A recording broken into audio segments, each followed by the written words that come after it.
Hi hello வணக்கம். கலையின் காமெடியில் இன்று ஒரு மனநல ஆலோசகர்கிட்ட வந்திருக்காரு. அப்போது டாக்டர், எனக்கு கல்யாணம் ஆகி 15 வருஷம் ஆகுது.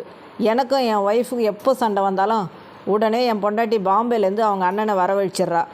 அவன் வந்து போகிறதுக்கு ஃப்ளைட் டிக்கெட்டு கூட என் கிரெடிட் கார்டை வச்சே வாங்கி கொடுத்துட்றா.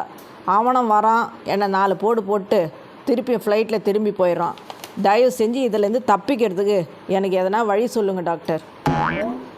ஏன்பா, எனக்கும் உங்கள் நிலமையை பார்த்தா பாவமாக தான் இருக்குது. இன்றைக்கி இருக்கிற நிலமையில் நமக்கு இதெல்லாம் சர்வ சாதாரணம், வேறு வழியே இல்லை. ஆனால் ஒரு ஐடியா தரேன். பேசாமல் நீங்கள் உங்கள் வீட்டை பாம்பேக்கே மாற்றிருங்களேன். அட்லீஸ்ட்டு அவர் வந்து போகிற ஃப்ளைட் சார்ஜாவது உங்களுக்கு மிச்சமாகுமே. ஒரு ஜவுளி கடையில் என்னம்மா நீங்கள் எந்த சேலையை காட்டினாலும் வேணாங்கிறீங்க. உங்களுக்கு என்ன கலரில் தான் புடவை பிடிக்கும் சொல்லுங்கள், காட்டுறேன். எந்த கலரில் வேணுமா சொல்லுங்கள். எனக்கு கருப்பு வேணாம், வெள்ளை வேணாம், மஞ்சள் வேணாம், பச்சை வேணாம், சிவப்பு கூட வேணாம், பிங்க்கு கூட வேணாம். இது தவிர வேறு கலர் இருந்தால் காட்டுங்க. மற்ற கலர்லாம் அடுத்த வாரம் வருமா, அப்போ வந்து வாங்கிக்கங்க. சரி, அடுத்த வாரம் என்ன கிழமை வரட்டும்? திங்கக்கிழமை வராதிங்கம்மா, செவ்வாய்க்கிழமை வராதிங்க, புதன்கிழமை வேணாம், வியாழக்கிழமை வேணாம், வெள்ளிக்கிழமை கூட வேணாம், சனிக்கிழமை வரவே வராதிங்க, ஞாயிற்றுக்கிழமை கூட வேணாம். அது தவிர மற்ற கிழமையில் எப்போனா வாங்க, நான் புதுசாக புடவையை காட்டுறேன் உங்களுக்கு.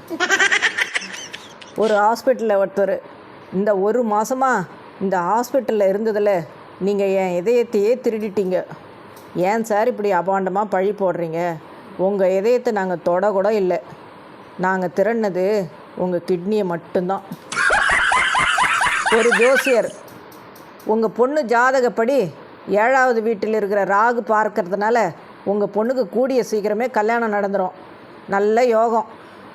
அப்பா அவர் தப்பாக சொல்கிறாருப்பா. என்னம்மா சொல்கிற? என்னை பார்க்குற ஒரு பேர் ராகு இல்லைப்பா, ரகு. டேய் வாடா, வந்து சாப்பிடு.